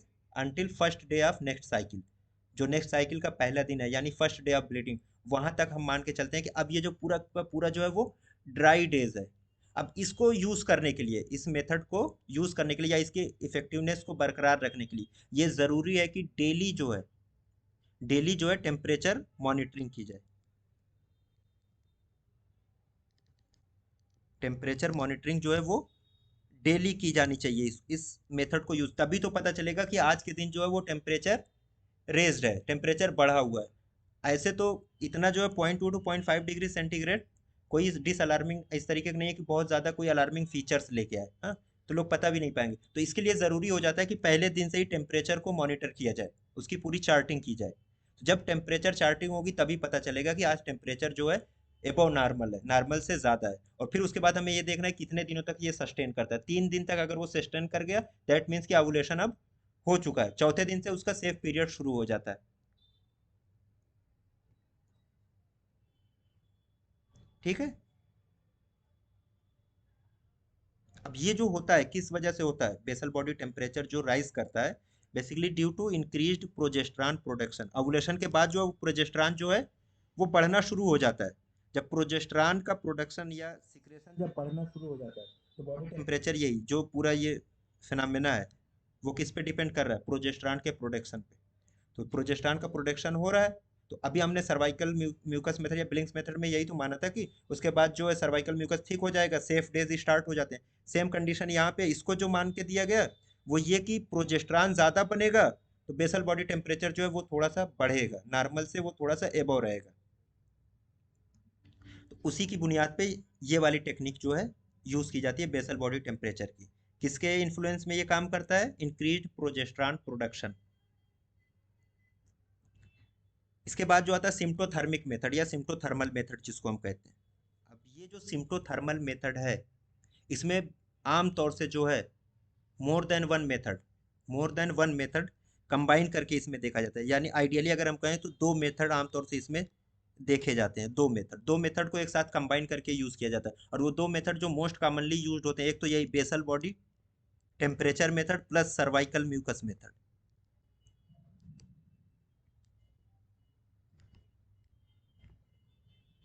Cervical mucus method और बेसल बॉडी टेम्परेचर, इन दोनों मेथड को एक साथ कंबाइन करके यूज किया जाता है, उसको कहा जाता है सिम्प्टोथर्मल मेथड। उसको क्या कहा जाता है, सिम्प्टोथर्मल मेथड। अब ये जो सिम्प्टोथर्मल मेथड है, अभी हमने पढ़ा था जो कैलेंडर मेथड था, कैलेंडर मेथड उससे ज्यादा इफेक्टिव कौन आया था, कैलेंडर मेथड से ज्यादा इफेक्टिव कौन था, Standard days. Standard days method या ऋतुमाला मेथड। हाँ, स्टैंडर्ड डेज मेथड। और ये जो सिम्प्टोथर्मिक मेथड है, क्योंकि ये दो मेथड को कंबाइन करके चलता है, तो ये जो सबसे बेस्ट है इन जो नेचुरल फैमिली प्लानिंग मेथड में जितने भी मेथड है उनमें सबसे बेस्ट मेथड जो है वो यही सिम्प्टोथर्मल मेथड है। ठीक, सबसे बेस्ट मेथड जो है वो सिम्प्टोथर्मल मेथड। अब एफिकेसी की बात इस तरीके से, सिम्प्टोथर्मल मेथड सबसे बेस्ट है, उसके बाद स्टैंडर्ड डेज या ऋतुमाला मेथड है, और सबसे लीस्ट जो है वो कैलेंडर डेज मेथड है। ठीक है, तो ये हो गया। अब इसके बाद जो है और छोटे छोटे चीजें हैं जो है, जैसे विड्रॉल मेथड जिसको क्वाइटस इंटरप्ट्स कहते हैं।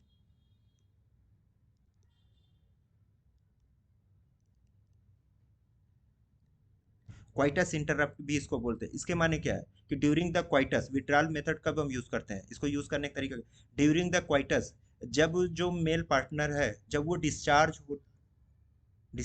होने के टाइम, वो जो है उसको डिस्चार्ज करे कहाँ, outside the female genitalia. During coitus जब सीमेन डिस्चार्ज करना हो तो उसको डिस्चार्ज कहाँ करना है, आउटसाइड फीमेल जेनाइटेलिया। उसको कहा गया क्वाइटस इंटरप्ट मेथड या विड्रॉल मेथड, है ना।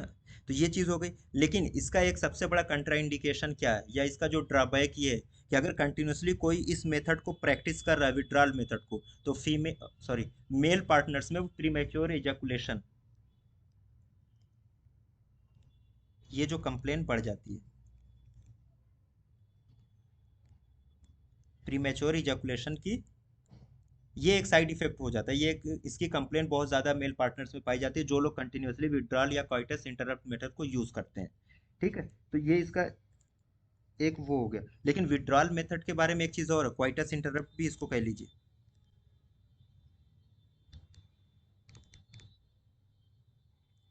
ये जो है ओल्डेस्ट मेथड है, ओल्डेस्ट मेथड है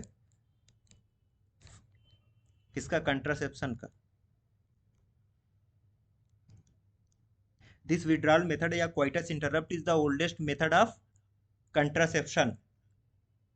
ठीक, और इसका जो कंट्राइंडिकेशन है या जो साइड इफेक्ट प्रीमेच्योर इजैकुलेशन है।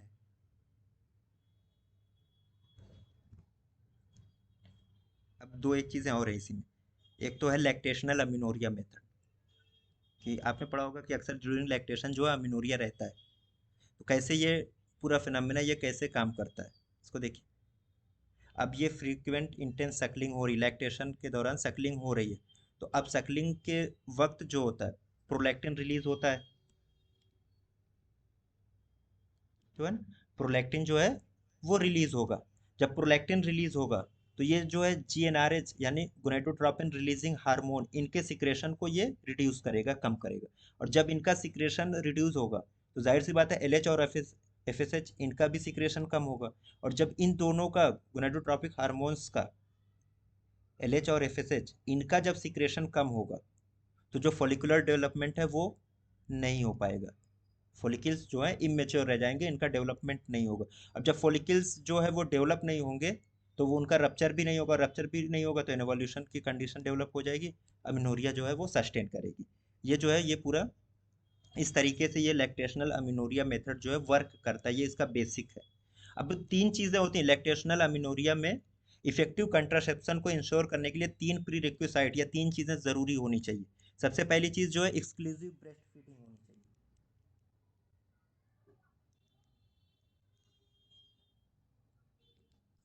और किसी भी कंडीशन में एक चीज़ बताई गई कि एक्सक्लूसिव ब्रेस्ट फीडिंग कब तक करनी चाहिए, एक्सक्लूसिव ब्रेस्ट 6 फीडिंग, months. हाँ 6 मंथ के लिए होनी चाहिए। तो अब जो दूसरी कंडीशन इसमें बताई गई, सेकंड कंडीशन वो यही है, 6 मंथ से ही ली गई है कि जो बेबी है should be less than 6 month of age. जो बेबी है should be less than 6 month of age. ठीक है, 6 महीने से कम की उम्र का बच्चा होना चाहिए। और एक्सक्लूसिव ब्रेस्ट फीडिंग यानी कोई और दूसरे तरीके से बच्चे को फीड नहीं कराना है। थर्ड जो है कि मेंसेस अभी एमेनोरिया होनी चाहिए। अगर एक बार मान लीजिए मेंस्ट्रुअल साइकिल रिज्यूम हो गई तो फिर ये पूरा मेथड जो है वो फेल है, कितनी भी एक्सक्लूसिव ब्रेस्ट फीडिंग कराई जाए। एक बार अगर जैसे ही मेंस्ट्रुअल साइकिल जो है वो रिज्यूम हो गई तो फिर ये सब मेथड फेल है, सब बेकार है। उसके बाद अमीनोरिया है और उस वक्त अगर कोई एक्सक्लूसिव ब्रेस्ट फीडिंग करा रहा है, उसका baby less than 6 month age का है, तो ये जो लैक्टेशनल अमीनोरिया मेथड है फॉर कंट्रासेप्शन वो वर्क करेगा। ये प्री रिक्विसाइट है इसकी। अब इसमें रिसेंट कुछ टेक्निक भी आई, कुछ एडवांसमेंट भी किया गया सर्वाइकल म्यूकस, खास तौर से जो सर्वाइकल म्यूकस होते हैं उनको देखने के लिए अभी जो है अंडर एक्सपेरिमेंट है। एक डिवाइस है जिसका नाम है परसोना।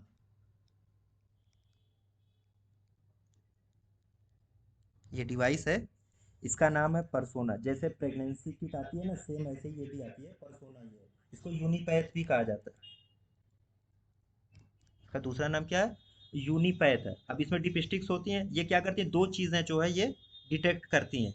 एक तो एलएच ल्यूटिनाइजिंग हार्मोन को ये डिटेक्ट करता है। तो अगर ल्यूटिनाइजिंग हार्मोन मान लीजिए इस डिपिस्टिक पे मिल गया, एलएच को इसने डिटेक्ट कर लिया, दैट मीन्स क्या, ओवुलेशन हो रहा है। अगर एलएच को इसने डिटेक्ट कर लिया तो ये किस चीज़ को इंडिकेट करता है, ओवुलेशन को। दूसरा जो ये डिटेक्ट करता है वो स्ट्रोन 3 ग्लूकुरोनाइड।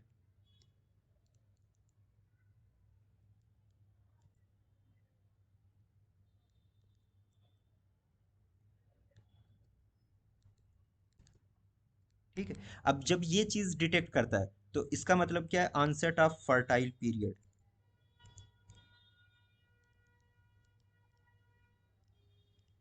ये दो चीज़ें ये डिटेक्ट करता है, एक तो एलएच करता है, एक स्ट्रोन 3 ग्लूकुरोनाइड। दो चीज़ें डिटेक्ट करता है। अब मान लीजिए स्ट्रोन 3 ग्लूकुरोनाइड अगर इसने डिटेक्ट करिए, दैट मीन्स कि onset of fertile, fertile period का ऑनसेट हो चुका, अब ये फर्टाइल पीरियड है। तो अगर फर्टाइल पीरियड है तो उस वक्त जो है सेक्सुअल एब्सेंटिज्म रखनी है। सेकंड चीज़, एलएच को अगर उसने डिटेक्ट कर लिया, दैट मीन्स कि ओवुलेशन हो रहा है, इंडिकेट्स ओवुलेशन। तो इसके बाद एक दो दिन के गैप करने के बाद फिर से सेक्सुअल इंटरकोर्स को रिज्यूम किया जा सकता है, यानी उसके बाद फिर से ड्राई डेज या इनफर्टाइल पीरियड जो है वो शुरू हो जाएगा। ठीक है, ये परसोना या इसको यूनिपैथ कहते हैं।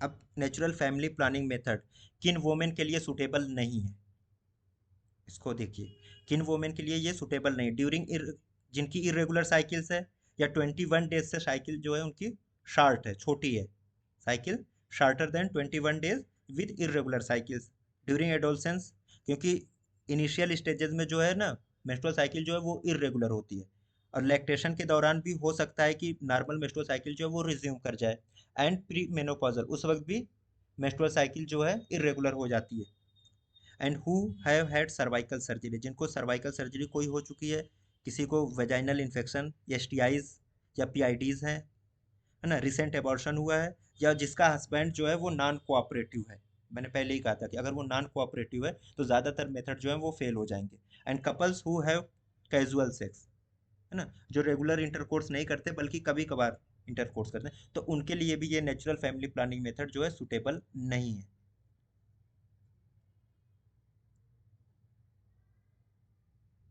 अब आइए बैरियर मेथड्स पे आएंगे। बैरियर मेथड्स, अब इसमें दो चीज़ें होती है, male and female condom. Barrier method में मोस्ट कॉमनली जो यूज होते हैं वो मेल एंड फीमेल कंडोम्स होते हैं यूज। तो मेल कंडोम को और क्या कहते हैं, फ्रेंच लेटर कहते हैं।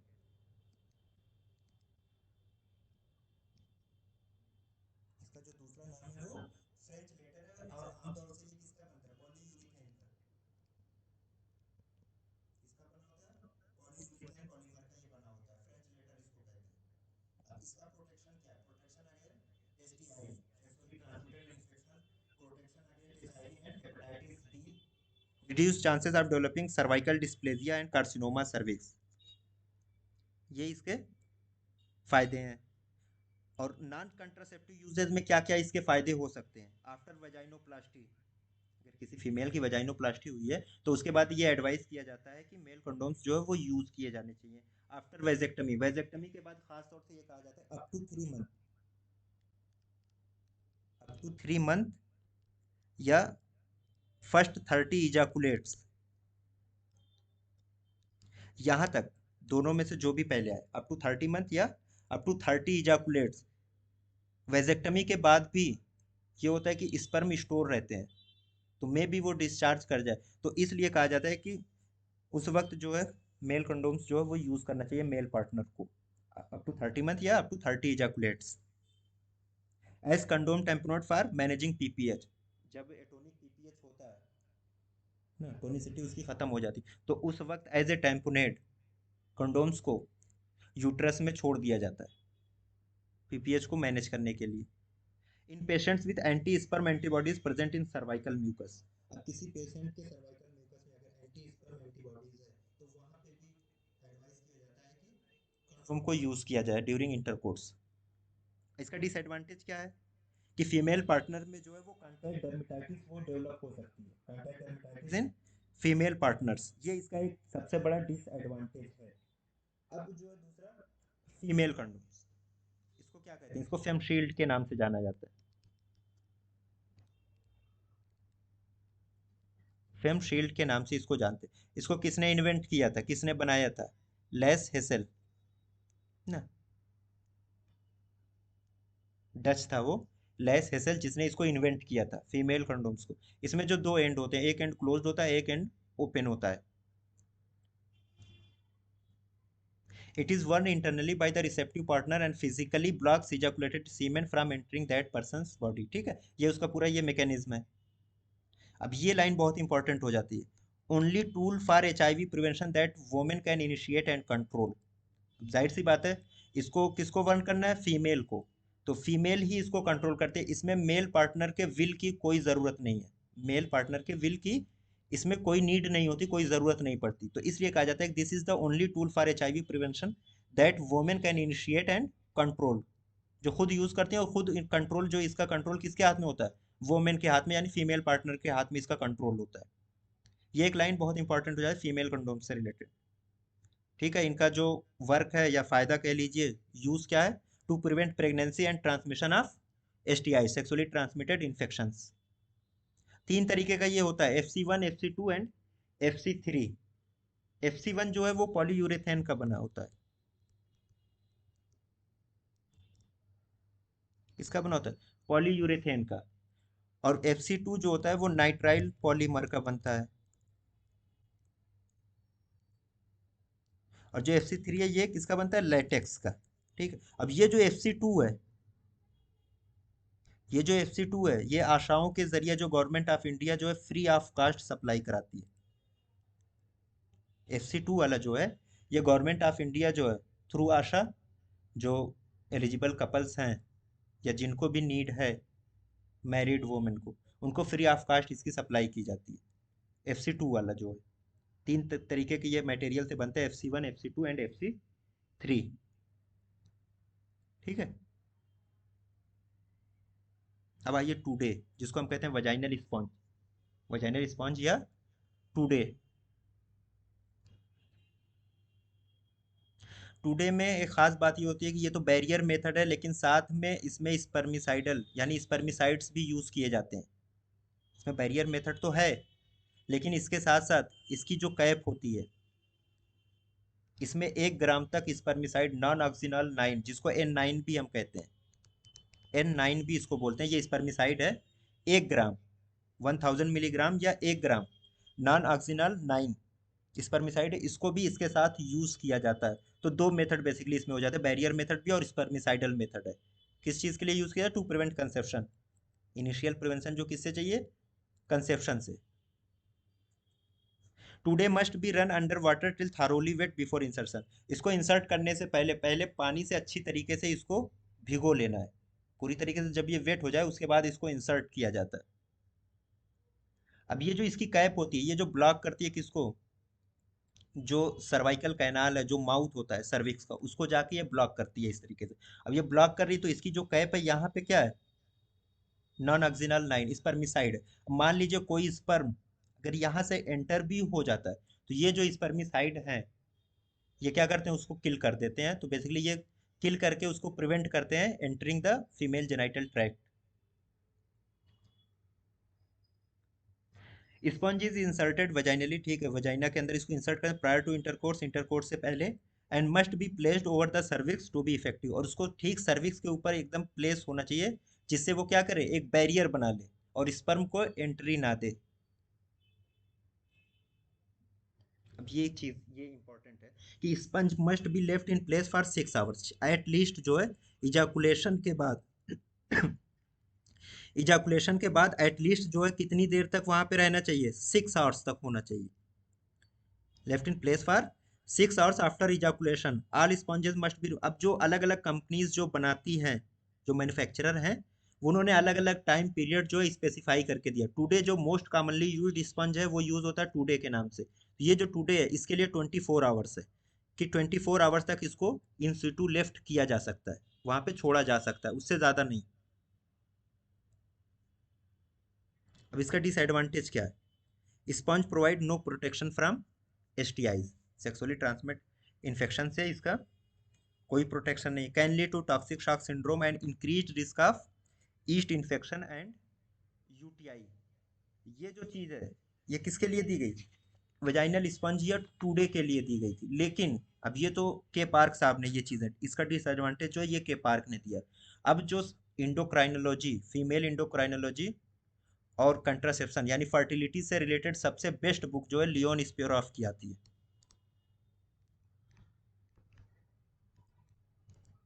ये भाई साहब एकदम अलग है, ये भाई साहब एकदम, ये जो तीनों कंट्रा इंडिकेशन या डिसएडवांटेज हैं स्पंज के, इस बुक में तीनों के तीनों ये एडवांटेज दिए हुए। लियोन स्पियरॉफ की जो बुक है, ये जो तीनों आपके सामने डिसएडवांटेज हैं कि कोई प्रोटेक्शन नहीं STI से, टॉक्सिक शॉक सिंड्रोम भी हो सकता है, और ईस्ट इन्फेक्शन और UTI भी हो सकता है। डिसएडवांटेज तो है के पार्क में, लेकिन ये जो बुक है ये सबसे बेस्ट बुक है इनफर्टिलिटी से रिलेटेड, फीमेल इनफर्टिलिटी और गायनिकोलॉजी की ये बेस्ट बुक है लियोन स्पियरॉफ की। अब इन्होंने 7th एडिशन, इसका जो वो रेफरेंस है कि 7th एडिशन में ये चीज़ लिखी हुई है कि इन्होंने कहा है कि टॉक्सिक शॉक सिंड्रोम का कोई रिस्क नहीं है, टॉक्सिक शॉक सिंड्रोम का कोई रिस्क नहीं, बल्कि जो इसमें नॉन ऑक्सिनल 9 है, जो N9 है, वो क्या करता है, वो जो स्टेफाइलोकोकस बैक्टीरिया है उसके रेप्लिकेशन और जो वो टॉक्सिन प्रोड्यूस करता है उसको रोकता है। तो जब टॉक्सिन नहीं पैदा होगा तो टॉक्सिक शॉक सिंड्रोम भी नहीं होगा। तो बेसिकली इन्होंने कहा कि टॉक्सिक शॉक सिंड्रोम का कोई रिस्क नहीं है। दूसरी लाइन जो इन्होंने लिखी है लियोन स्पिरोफ ने, उन्होंने ये कहा कि जो गोनोरिया, ट्राइकोमोनास या क्लेमाइडिया का इन्फेक्शन है उसके भी रिस्क को ये रिड्यूस करता है, यानी एसटीआईज के रिस्क को ये और रिड्यूस करता है। हाँ, इसका जो डिसएडवांटेज वहाँ गायनी की बुक में दिया है, साइड इफेक्ट आप कह लीजिए, वो ये है कि एलर्जिक रिएक्शन हो सकता है, एलर्जिक रिएक्शन हो सकता है, वजाइनल ड्राइनेस या इचिंग हो सकती है। एक चीज़ और दी है, it can enhance HIV transmission, HIV transmission इससे जो है वो बढ़ सकता है। क्यों? क्योंकि ये जो कैप है, ये जो कैप है पॉलीयूरेथेन की बनती है, प्लास्टिक का मटेरियल है। तो अब ये जो सर्विक्स को ब्लॉक करेगा, तो मान लीजिए वहां पे कोई वियर एंड टीयर हो जाए, कोई लीजन डेवलप हो जाए, और जो वेजाइनल म्यूकोजा है वो डैमेज भी हो सकता है, तो उसकी वजह से इन्होंने कहा कि एचआईवी ट्रांसमिशन का रिस्क जो है वो बढ़ सकता है वेजाइनल स्पॉन्ज या टूटे जिसको हम कहते हैं उसके यूज करने से। ये दो चीजें जो है वो समझ से परे हैं कि के पार्क ने इसको डिसएडवांटेज में दिया है, और लियोन स्पिरोफ ने जो कहा है कि नहीं ये एडवांटेज में है। तो मेरी अपनी पर्सनल राय है कि लियोन स्पिरोफ जो कह रहे हैं इनको ज़्यादा बेटर है, इसको सही माना जाए, क्योंकि ये ऑथेंटिक बुक है। और इनफर्टिलिटी का सबसे ज़्यादा जिक्र अगर कहीं पे है, फीमेल इनफर्टिलिटी से रिलेटेड, फैमिली प्लानिंग से रिलेटेड, तो वो यहीं पे है, इसी बुक में है। इसका फेलियर रेट पर्ल इंडेक्स क्या है पैरस वोमेन में? 20 to 40 है, 20 to 40 इसका पर्ल इंडेक्स है, और नली पैरस वोमेन में 9 to 20 आ जाता है इसका फेलियर रेट या पर्ल इंडेक्स जिसको हम कहते हैं। अब आइए डायफ्राम, ये चीज़ होती है डायफ्राम। तो डायफ्राम जो होता है ये लेटेक्स या सिलिकॉन का बना होता है ना, लेटेक्स या सिलिकॉन का बना होता है, और इसमें जो है एक रिंग होती है। ये जो पूरी रिंग है ये क्या करती है, इस तरीके से ये मोल्ड की जाती है कि एक रिम बना लेती है। जो रिम होती है उस रिम पे ये जाके एक सील का काम करती है, वजाइना की जो रिम बनती है वहां पे ये जाके बेसिकली एक सील का काम करती है, तो स्पर्म को वो एंटर होने से रोकती है। ये भी इसका भी मैकेनिज्म ऑफ एक्शन एटलीस्ट जो स्पंज का है सेम एज इट इज इसका भी है, लेकिन यहाँ पे कोई स्पर्मिसाइड यूज नहीं हो रहा है। लेटेक्स या सिलिकॉन का बनता है, डोम शेप का होता है, और इसमें एक स्प्रिंग जो है वो मोल्डेड फॉर्म में गोल होती है, इस तरीके से होती है। ये क्या करती है, ये जो है सील कर देती है, और जिससे सीलिंग की वजह से जो स्पर्म है उसकी एंट्री को ये ब्लॉक करती है फीमेल जेनाइटेलिया में।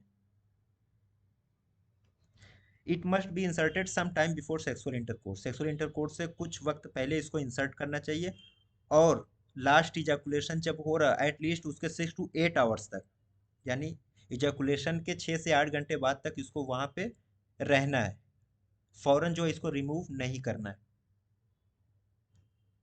अब ये प्रोटेक्शन किससे करती है? PID and human papilloma virus HPV से, एलॉन्ग विथ प्रेगनेंसी से तो ये प्रोटेक्शन दे ही रही है, उसके अलावा भी पीआईडी और एचपीवी के इन्फेक्शन से भी ये प्रोटेक्शन दे रही है। तो डिसएडवांटेज क्या होगा इसका? Increase risk of UTI, yeast infection and bacterial vaginosis इससे हो सकती है, and if left in situ for more than 24 hours it can lead to toxic shock syndrome.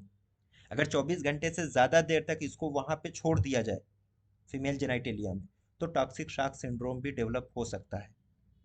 साथ में यूटीआई भी हो सकती है, ईस्ट इन्फेक्शन और बैक्टीरियल वेजिनोसिस भी हो सकता है। अब ये है कि contraindication to the use of diaphragm को कौन लोग यूज नहीं कर सकते?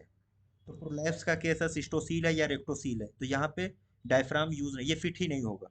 रिट्रोवर्टेड यूट्रस है तो वहाँ पे भी, वेजाइको वेजाइनल या रेक्टो वेजाइनल फिस्टुला है तो इस कंडीशन में भी, सर्वाइकल इरोजन हो रहा है तब भी नहीं करना है। अगर सर्वाइकल इरोजन हो रहा है वहाँ पे तो मोस्ट प्रोबेबली वो कि एक शॉक भी डेवलप हो सकता है। एंड किसी को रिकरेंट यूटीआई अगर हो रहा है, क्यों रिकरेंट यूटीआई हो रहा है? क्योंकि इसका जो डिसएडवांटेज है इसके यूज से यूटीआई होने के रिस्क होता है ऑलरेडी, और किसी को रिकरेंट यूटीआई है तो यूटीआई के चांसेस और बढ़ जाएंगे। तो इसलिए ये जो 5-6 पॉइंट है ये कंट्राइंडिकेशन है डायफ्राम के यूज करने के लिए। अब एक चीज और आती है, तो ठीक है नहीं यूज कर रहे हैं इतने लोग, किनके लिए ये कंट्रासेप्शन ऑफ चॉइस बनता है? कंट्रासेप्शन ऑफ चॉइस ये किसके लिए है?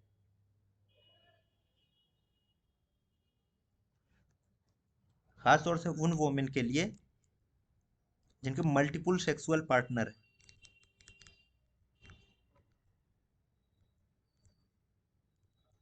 जिनके मल्टीपल सेक्सुअल पार्टनर है उनके लिए ये कंट्रासेप्शन ऑफ चॉइस है डायफ्राम। ऐसी लेडीज़ के लिए, ऐसी फीमेल्स के लिए जो मल्टीपल सेक्सुअल पार्टनर्स रखती हैं, उनके लिए ये चीज़ जो है वो कंट्रासेप्शन ऑफ चॉइस है, डायफ्राम। ठीक है, क्लियर है?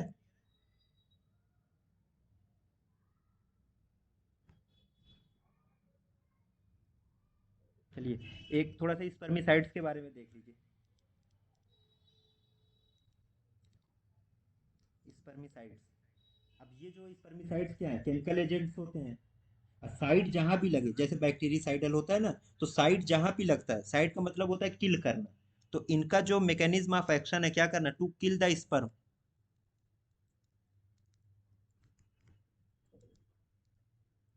To kill the sperms. जैसे ही स्पर्म सर्वाइकल कैनाल में एंटर होता है, ये जो स्पर्मिसाइड होते हैं ये क्या करते हैं, उस स्पर्म को किल करना शुरू करते हैं। अब ये जो स्पर्मिसाइड अलग अलग फॉर्म में आते हैं, लाइक टैबलेट है, पेस्ट्रीज की शक्ल में आते हैं, फिल्म्स आर जेलीज, और फोम टैबलेट्स। ये जो है अलग अलग शेप में, अलग अलग उसमें अवेलेबल है। टैबलेट है, पेस्ट्रीज है, फाइल फिल्म्स या जेलीज है, एंड फोम टैबलेट्स। स्पर्मिसाइड इनका मेन मैकेनिज्म ऑफ एक्शन क्या है, to kill the sperm, sperm को किल करना। जो मोस्ट कॉमनली जो यूज होते हैं ना, तीन चार हैं, उसमें से एक तो है नॉन ऑक्सीजनल 9। इसी का दूसरा शॉर्टकट जो नेम है N9 है। इसका जो शॉर्ट नेम है N9 है, नॉन ऑक्सीजनल 9। इसके अलावा ऑक्टोजाइनाल भी यूज होता है, मेनफेगॉल। ठीक है, ये जो है ये स्पर्मिसाइड्स हैं। लेकिन जब इनको सिर्फ और सिर्फ स्पर्मिसाइड यूज किए जाते हैं, यानी व्हेन यूज्ड अलोन, तो ये बहुत ज़्यादा इफेक्टिव नहीं रहते। अगर सिर्फ और सिर्फ इनको अकेले यूज़ किया जाएगा, सिर्फ स्पर्मिसाइड को यूज़ किया जाए, तो ये इनकी इफेक्टिवनेस जो है बहुत कम रह जाती है। इनका जो फेलियर रेट होता है वो अराउंड 20 to 25 आ जाता है। पर्ल इंडेक्स जो इनका है वो 20 से 25 हो जाता है पर 100 वोमेन ईयर। ठीक, इनका अगर ये अकेले यूज़ करें, लेकिन जैसे ही हम इसको किसी मैकेनिकल बैरियर के साथ यूज़, यानी बैरियर मेथड के साथ जब हम इनको यूज़ करते हैं, लाइक टुडे में यूज हो रहा था, तो जब बैरियर मेथड के साथ ये यूज किया, तो इनका जो प्रोटेक्शन रेट है वो बहुत ज़्यादा इंक्रीज हो जाता है। इनकी जो इफिकेसी है वो बहुत ज़्यादा बढ़ जाती है। ठीक, अब ये तो हो गया। अब रिसेंट एडवांस में एक नाम एडवांटेज 24 का याद करिए। एडवांटेज 24। अब ये कंट्रासेप्टिव जेल है। ये क्या है, ये कंट्रासेप्टिव जेल है। अब इस एडवांटेज 24 में भी यही N9 रहता है। सिर्फ नाम है कि नाम याद होना चाहिए ना, कि नाम ये किस इसमें क्या है। तो बेसिकली जो एडवांटेज 24 ये क्या है, ये स्पर्मिसाइडल एजेंट है, स्पर्मिसाइडल जेल है, जिसमें कंटेंट क्या है, इसका कॉन्स्टिट्यूएंट क्या है, नॉन ऑक्सीजनल 9 है। ठीक है, अब एक कहानी इसमें सबसे इंपॉर्टेंट है। अब वो देखना कि चलिए स्पर्मिसाइडल यूज हो रहे हैं, नॉन ऑक्सीजनल अगर कंटिन्यूअस कोई यूज कर रहा है N9, इसका कंटिन्यूअस कोई यूज, यानी फ्रिक्वेंटली अगर इसको यूज कर रहा है कोई N9 का, तो HIV ट्रांसमिशन का चांस बहुत ज़्यादा बढ़ जाता है। HIV ट्रांसमिशन का जो रिस्क होता है वो बहुत ज़्यादा होता है। HIV ट्रांसमिशन का रिस्क जो है वो इंक्रीज कर जाता है बहुत ज़्यादा, अगर नॉन ऑक्सीजनल को कोई बहुत फ्रिक्वेंटली यूज़ कर रहा है, N9 को कोई बहुत रेगुलर यूज़ कर रहा है, तो ऐसी कंडीशन में उन कपल्स के अंदर HIV के ट्रांसमिशन का रिस्क बहुत ज़्यादा हो जाता है। अब इसका मैकेनिज्म कैसे है, कैसे रिस्क बढ़ता है, ये नहीं दिया हुआ है। एक लाइन में ये है कि N9 का फ्रिक्वेंटली यूज़ जो HIV ट्रांसमिशन को वो इंक्रीज